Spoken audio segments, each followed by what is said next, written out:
Hürmetli vatandaş, bugünkü leksiyalarımızı başlayımız. Leksiyada Sadaqacılığızı. Washington'dan sözlüğümüz. Bugünkü ıslah işkemanı 23. çelişkin ayının 9. günü. Hatta Perşembe hürmetli vatandaş.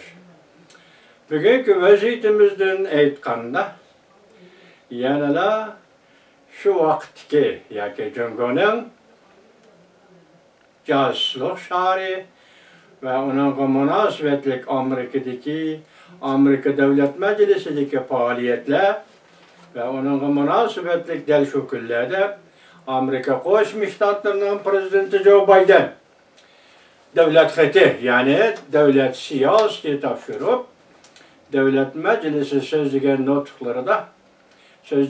notkada Cungu doğrusu da ismini atıp 6 kıtım toxtaldı. Şunun için toxtalıp ötken ayetin nazik cümleler. Yani salmağı var, eğerliği var, çonqur mezmunu var cümleler. Şu cümleler o doğrusu da vatandaşlar alem bir gün fikirleşimiz. Yani muhakeme kılışımız. Mevzumunda vatandaş. Prezident Joe Biden arganalga qaramaymandak dedi.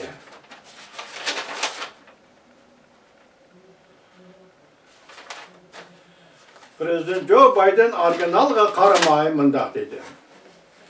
Qaysi devlet rehberleri Xi Jinping'in orun almashtırışını oylaydı. Yaki qaysi devlet rehberleri Xi Jinping bilen orun almashtırışını oylaydı. Mavzuda haber 2. ayının 8. günü Amerika Ovozunun Xitay Tel programımız e'lon qilindi. Haber. Mandak başlan. Amerika Qo'shma Shtatlari Prezidenti Joe Biden 2. ayının 7. günü Devlet Meclisi'nde devlet siyasi doğrusu notoq sözlegende del Amerika Cumhuriyeti münasebeti Amerika'nın yuqori hava boshlig'ida hareket qilgan Cumhuriyet'nin casusluk şari tüpeyli yamanlashib ketgan bir vaqtga to'g'ri keldi. Şuna devlet siyasi doğrusu sözlengen notuq alayida diqqatga sazovor bo'ldi.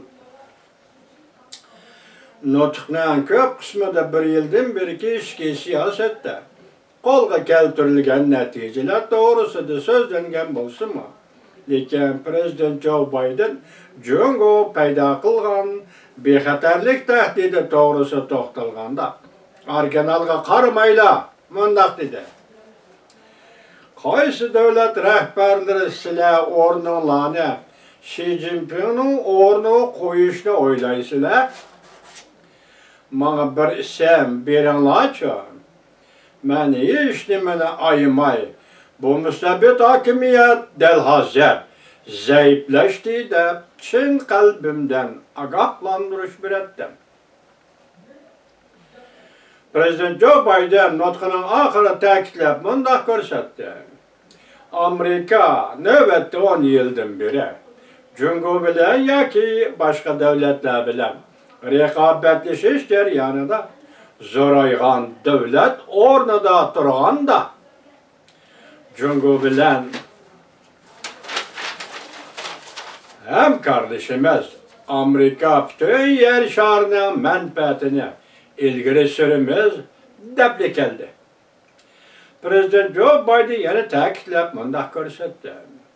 Agar egilik huquqimiz tanqidga uchraydi ekan, amaliy harakatimiz bilan Amerikaning davlat bexatarligini qo'g'daymiz.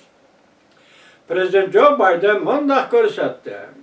Yer shari demokratiyasining taraqqiyoti o'tgan 2 yil ichida texmo mustahkam va dabdabalik bo'ldi.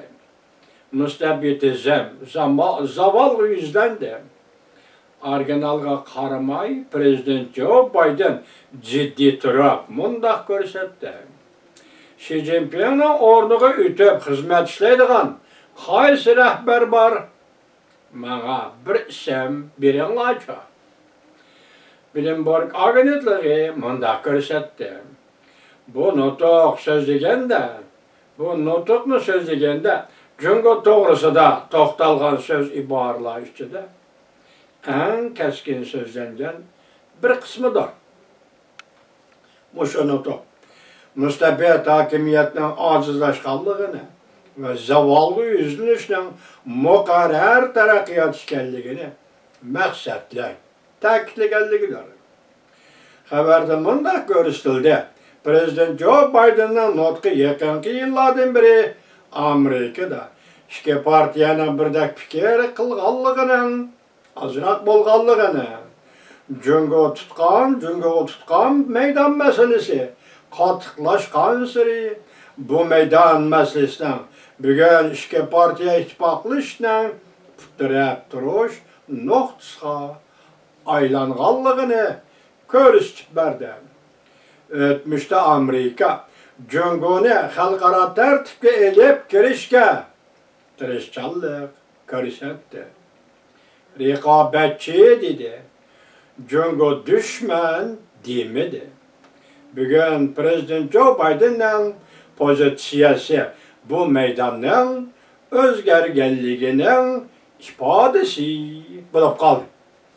Ötkenden tatip hazırlıkça rekabetçi dedi. Düşman demedi. Bu Amerika Koşmuş Ştatları hükümetinin meydanı bulup gelgenidir. Bugün ende qaraydigan bolsak bu meydan özgerdi. Çünkü Prezident Joe Biden'ın sözlügen notqı bunun ifadesi bulup kaldı.